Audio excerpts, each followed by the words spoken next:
Welcome back to Getting Down to Business. On today's episode, we have Kelly Yardman joining us, and we're going to be talking about Norton Hindley. The title of our podcast is Getting Down to Business. Norton Hindley wrote a book called Getting Down to Business, which you can click the link in the description and get your copy on Amazon. So we're going to be learning about the backstory of the Hindley Burgmaier Group. We're going to learn about how Kelly came on and her contributions to the company. We're also going to be talking about why the primary focus has been on the dental industry, but we're also going to be talking about challenges that are facing every business owner today. In addition to that, we're going to be looking at reasons why you as a dentist might want to consider moving to New Mexico to practice dentistry. So there's a lot to unpack in this episode. We're excited. And if you are, again, new here, make sure you click the subscribe button, smash that like button, leave us a comment. We would love to hear from you. So without further ado, let's get into today's episode. Burgmaier and Associates has been around for a long time. Cheryl Burgmaier started it, and Eric joined her and bought a firm called Dan Hilton and Associates. It was 2010. And noticed that Dan Hilton served a lot of dentists. When I joined in 2012, we decided to do some kind of big campaign to target dentists in our community and just serve primarily dentists. We've grown over the years. We've served mostly dentists. Like the biggest part of our book of business is dentist or dentist practices.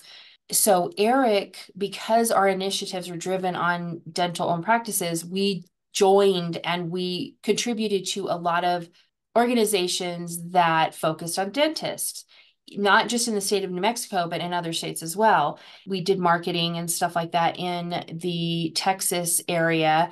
And he was a part of the Texas Dental Association's annual event where he would go and he would set up a booth there and he would talk about our accounting services. Well, there was another gentleman there. His name was Norton Hindley, and he had a booth there, and it was the Hindley Group, and he did practice acquisition and dental practice sales. Well, Eric and Norton, between class, people go into classes and things like that. Of course, vendors, talk to each other, get to know each other, find out what one another does. And they developed a relationship over a couple of years. And Norton was kind of towards the end of his career and he wanted a succession plan. It was really him and just a couple other people, but he wanted a succession plan and he thought it would be a really great idea to have Eric as a certified valuation analyst, work with him, and he would do the acquisitions while Eric would do the valuations. About 7 years ago, he and Eric developed a company called the Hindley Burgmaier Group and became partners in that company. Sadly, 5 months after that company was established, Norton Hindley passed away. And he passed away doing sports. I mean, he was a very active person. He was very healthy and active. And we found out during our lunch hour that he passed away. Of course, we were, in shock. And also we were kind of like, how are we going to help these clients that are halfway done with their acquisition? Because we didn't have any experience with that. So we got to work right away and we started reading a lot of what Norton had. Like Norton was notorious for keeping extensive notes on every single client that he had. And so we knew exactly where he was in each acquisition. We knew that, this one was halfway done. This one was almost done. This one just needed these kinds of things. He kept a library of all of his forms and contracts and everything that we needed in order to be successful. So we went to work right away and got busy studying everything that he had in there and helping and assisting on closing practices that he had worked on halfway through. So we had a crash course in that and we were successful with assisting on those practice sales. Since then, we've had a couple of business development people. I've been in the organization since inception, since the beginning before we were ever partners with Norton Hindley. And so I've always worked in the background. I've always done like the marketing and the blogs and, everything.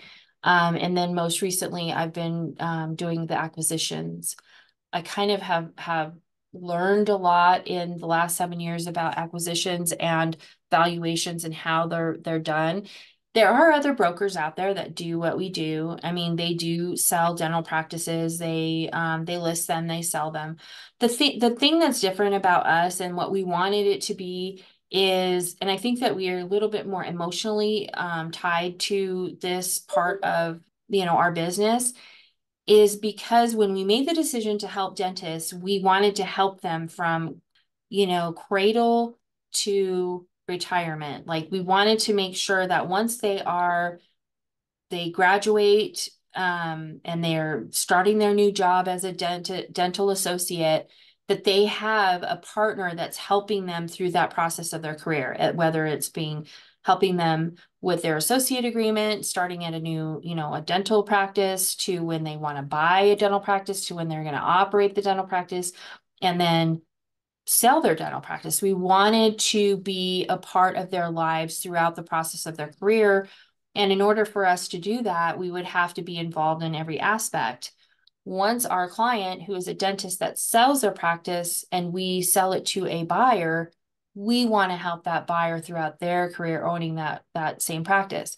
So it's a little bit different than other brokers that, It's because I'm maybe a sure that little they bit more are, but we're transactional. a little bit more, yeah, it's a little bit more transactional. Like I feel like in my situation, in our situation, we do care a lot about the buyer. And when we value practices, we want to make sure that we are valuing it correctly, because we want to make sure that the buyer is buying something that's financially secure, something that is going to be profitable for them. We don't represent the buyer in the transaction, but we do want to make sure that we represent the practice for sale in the best light possible, and we want to do it in the most ethical light possible. Yeah. So just to clear it up, you do represent both buyers and sellers. However, during a given transaction, or during a transition, you're only representing one side at a time. If we're representing the seller and we don't represent the buyer, and we encourage the buyer to pay for their own representatives, and we encourage them to hire due diligence firms to help them maneuver into through the process of buying a practice. Sometimes though, because we are so entrenched in this industry, we know the buyers, and the buyers trust us to provide them information. So sometimes what happens is we'll represent the seller, but the buyer's asking, like, who do I contact to get my insurances, or who do I contact to, credential me? And so we do give them referrals to people who will help them through the process of what they need to do in order to purchase the practice, because there's a lot of criteria that the bank requires in order for you to be ready to close as a buyer. Do you think that the book that he wrote is something that dentists should be reading, or is it more for, the broker side of the business? I think that dentists should be reading it. I think that it helps a lot of dentists, even new dentists, especially because, like we said in a couple of episodes before, or even last episode, that it's, Eric was saying that the dentist needs to be now an HR professional, a CFO, chief IT officer, all of the things that they're not right now. It is important that you read the book. Now, if you, it's not really something that you're going to follow step by step. It's not like a step by step manual to follow to run your practice, but it does give you some insights to think about these things as you're running your practice, and it will help you maneuver through some of the difficulties that may come your way as a new practice owner. I've kind of seen that a lot of dentists are kind of going through this blind, and the book is a great way to just to exercise that, opening your eyes and really being able to look at the business of running a dental practice rather than just the patients inside. It's not an easy thing to run a successful dental practice. It really is a challenging thing, but with the right people advising you and giving you help, I mean, it shouldn't be that difficult. When I joined Burgmaier and Associates, they were a very small firm. We only had like maybe four employees. And I came on as an administrative person. I was kind of excited, actually, by the way, when I first got the job here, because I have a marketing background and I did work for Moss Island. It's a very stressful environment, a corporate type environment. And when I came here to only like 4 employees, and here I was going to be like a receptionist, I was really excited because I was thinking, wow, what a slowdown, from being, in a big corporate environment, traveling, once, twice a month, to now being able to settle down, kind of be like, I don't want to say not have a lot of responsibility, but in a kind of way, it was kind of like that. I felt like that. There was not a lot of responsibility, but you can't work for Eric Burgmaier like that. Eric Burgmaier is a very dynamic business owner. He is very big thinking. He's a visionary. He is always looking at the big picture and how we can grow and how we can do better. And so that didn't last with me. We started strategically planning on how we were going to, target dental practices and be the dental CPA in Albuquerque. Great. Yep. Eric is a very forward-thinking kind of person. He does think big picture. Honestly, to tell you the truth, I love listening to him talk. Like when he does a talk or he does a presentation or because he is a very great motivator of big thinking. If you're a business owner and you're like doing the everyday, day-to-day thing, and you come to one of his, his meetings, or you log in to see him talk, it kind of makes you motivated to say, you know what, I can make my practice better. I can do all of these things. If I just look at these numbers and start paying attention to them and meet every month or whatever, I can make the progress towards my goals. Like he kind of does influence that in people. What do you think is the most challenging thing facing dentists now in 2024? What are the challenges and or solutions that Hindley Burgmaier is addressing for their clients? I think employees are the biggest issue for any business owner. And it's not that employees are bad. Employees are who help run your business, and they're an essential part of your assets that you have. The challenge, though, is to make your employees comfortable and happy and give them the things that they need in order to be successful, to help you be successful, because that's how you're going to become successful. If your employees are happy and they're flourishing in your business, and they are making clients or patients come back, that is the good feeling that they have, that they're okay with spending their money with you as a patient or a client. And so there becomes issues when you have mandates that are, there's certain mandates that are put upon small businesses, especially in the Albuquerque or New Mexico as a state. We are always liking to create mandates for small businesses. I don't know, some people believe that New Mexico's anti-small business. There just seems to be a lot of regulations and things that are put on small businesses, how that relates to employees that have to be implemented at the dime of or at the pocket of the small business owner. And so there's some kind of difficulties there with a small business owner like a dental practice who has to then make sure that their employees are in the building that they're operating in, serving their patients, because that's the schedule that they've put in place, having some, issues with attendance, or having issues with, insubordination, or having issues with, sometimes they have issues with employees that take advantage of being a great business owner. You're being a great boss, you're sympathetic to your employees, you're let them have off whenever they want to have off. You are always struggling trying to keep the schedule filled, because people are calling in, or people who quit or say that they're offered better jobs and they want more money and things like that. So you're always dealing with stuff like that. How does Hindley Burgmaier help out with this challenge facing the dentists?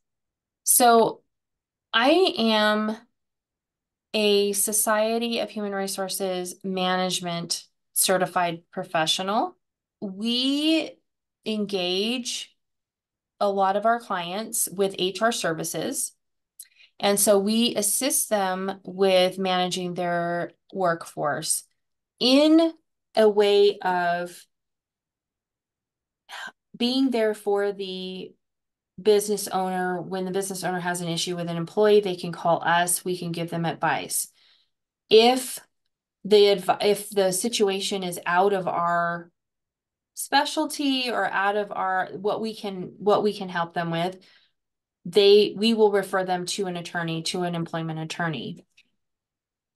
A lot of times they're very small issues that an employer may not know how to deal with. Because of that, they don't want to spend, $500 to call their attorney to find out, that they're handling it the right way, or, it's a simple solution. We don't do that. We do part of our engagement when we sign them on for accounting services. We do part of our engagement is HR assistance. We can assist them with, forms, and with job descriptions, and with employee manuals, and all of the things that they need to run a successful practice as far as, documentation. But we also assist them on a consulting type of service, that we can offer them. So that's another thing that we offer our clients that I don't know that a lot of brokers / accountants do. I know the bigger companies do that. Companies like RADW, those kinds of big, huge firms do offer human resource assistance. As far as smaller firms, and when you pay smaller fees, they usually don't. You have to kind of get an independent consultant to come in and do that. We offer that service here. We can help you with your accounting. We can help you with your HR. We can help you with your practice valuation, your practice sale. We can help the new person come on with setting up their payroll and helping them with all of the things that they need to do. Registering their business, doing those kinds of things. We help them with all of that. That's included in the accounting. Well, what we do is we have certain tiers that we offer them. We can say, you have the baseline accounting, and then you have all these extra things. And because we have fixed fee, we will include those fees in our fixed fees. So if somebody's like, okay, I want to go with you guys, I want to know what it is that I'm going to get with you guys. I want monthly accounting, payroll assistance, HR services. I need evaluation done, and tax services. We will give them baseline services and what that costs. And then we will put on tiers. Like, this is tier 2, here's your baseline. Tier 2 has baseline plus HR and budgeting or whatever. And then the tier 3 can be your valuation. So you'll have, you'll have your accounting, tier 1 and tier 2, and then you'll have evaluation and what that would cost per month. And it's a fixed fee per month. Could you talk about reasons why dentists may want to consider moving to New Mexico, specifically Albuquerque probably, or maybe Santa Fe? So when I worked for Moss Adams, Moss Adams has locations on the West Coast, namely Seattle, Washington, Portland, Oregon. My sister lives in Portland, Oregon. My boss at the time was living in Portland, Oregon. Jamie Flores, if you're listening to this, shout out to you. And I was considering moving there. I loved it. I thought it was beautiful. I mean, we would go out to dinner downtown, and when you're in a building downtown on a skyscraper, and you look down and the port is coming in with all these boats and stuff. I mean, it's It's just a gorgeous. spectacular, gorgeous view of things. You wake up early in the morning, the mist comes in, and you're surrounded by green. Economically, it's just beautiful there. Economically, it's flourishing. So I decided I wanted to move there, and I was planning on doing that. But then I met my husband. He was born here. He's very much a New Mexican. He loves New Mexico, and he's an avid outdoorsman. So he showed me a lot of the other side of New Mexico that not a lot of people see. People come to Albuquerque and they're like, this is it. Like Nothing to do sometimes they say here. that this is it. It's kind of a small big city. Everything's crammed into Albuquerque. But really, we have spectacular places in New Mexico. We have the Carlsbad Caverns. We have a huge music venue, Isleta, that major people come to.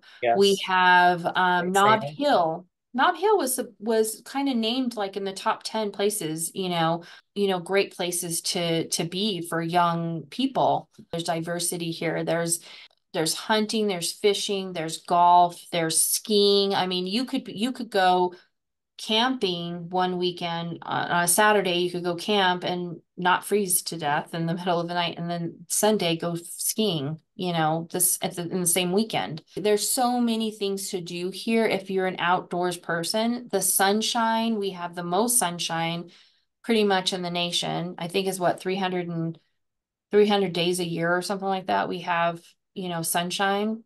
I guess you could fact check me on that. But It's sunny right um now, and it was sunny yesterday, and it'll probably be sunny tomorrow. yeah.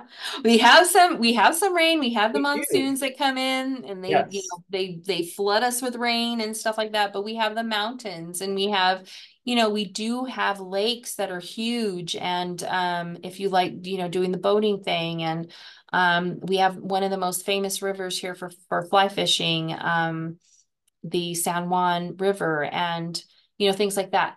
That if you are a young person that wants to do like things like that and have like a work-life balance and do things like that, this would be an ideal place to live. For as far as practices, I do know that I did talk to a lot of people in Texas that, there's a lot of dentists over there. People live over there because of the tax issues. There's no tax issues really. They are profitable and they make a lot of money, and there's big corporations there and things like that. But I did talk to some private practice owners, and really, the competition between small practice owners is vicious in Texas because there's so many of them. Here in New Mexico, really, dentists will come together. People that you would think that would be competitors will come together, and they form groups for educational purposes. They'll invite speakers in to speak, and there's study groups. They're all over the place. And really, like older docs that are close to retirement that have been very successful in their careers will mentor younger docs. Those study groups would not be heard of in Texas. They're like, we would not do that because we're in competition with each other. Like, we're not going to share ideas with one another.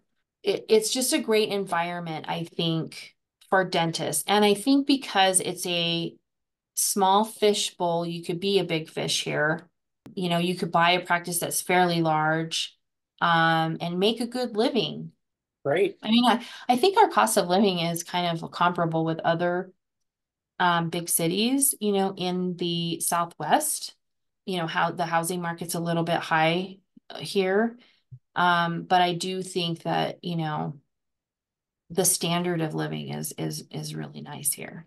Our streets can get a little bit busy, but we don't have, like the horror, like an LA situation where you have to leave 3 hours, to get to work, stuff like that. Right. Yeah. That's a really good benefit too. A lot of people have like the right now in the area that I live in, Rio Rancho, they're developing houses like crazy.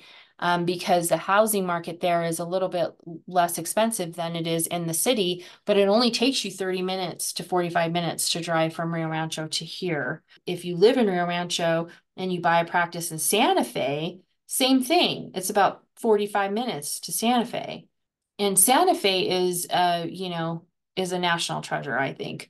Most people that go to Santa Fe dream of living there. It's just the most beautiful So place. much, So, there's so much culture there, art, mhm. there's nature, there's interesting attractions, great food. New Mexico is probably an underrated market for a lot of dentists that might maybe even feel pressure to go into a bigger city environment, and then maybe that works out for them, maybe it doesn't. But I think New Mexico is a place that more dentists need to know about, and they need to understand, just like any other big decision, the benefits of living in Albuquerque, living in New Mexico. For some dentists could far outweigh reasons not to. But what would you like to see happen the next few years as far as how we can better help our clients? Do you see Hindley Burgmaier Group expanding beyond Albuquerque? I know we have an office in Houston. What's sort of the plan for the future when it comes to the I mean, obviously, we would like to grow. I mean, just like we said before, Eric is a visionary, and he does have, the desire to make the firm bigger and to, serve more people and expand our services. No matter where we are in the future, our main focus is going to be helping dentists. We will continue to do that. Now, just because we do focus on dentists and we spend all of our marketing dollars on the dental industry doesn't mean that we don't serve other industries. We do serve other industries. We do value other types of businesses, and we do provide services to the same degree as we would with a dental practice. We'll give you the same level of service. So I don't want to discourage anybody from reaching out to us if they have any type of service type of industry, such as, maybe an attorney, a marketing firm, anybody that provides a service, podiatrists, medical practitioners, franchises. We do franchises as well. So if you are interested in that and having us help you with your accounting, we can definitely do that. Thanks for joining us on today's episode of Getting Down to Business. We hope you learned something new. And if you're curious about Norton Hindley's book, Getting Down to Business, the link is in the description. You can click on that and get your copy on Amazon. If you are a dentist or a business owner looking to get more information on valuations or things like that, maybe you have specific goals in mind or questions about your exit strategy, visit our website, www.hindleyburgmeiergroup.com. Again, links are in the description, and go ahead and schedule a consultation. We would love to talk to you and help you with your goals. If you're considering moving to New Mexico or you know someone who might be, share this episode with them or shoot us a message through our website. And we will talk to you next time.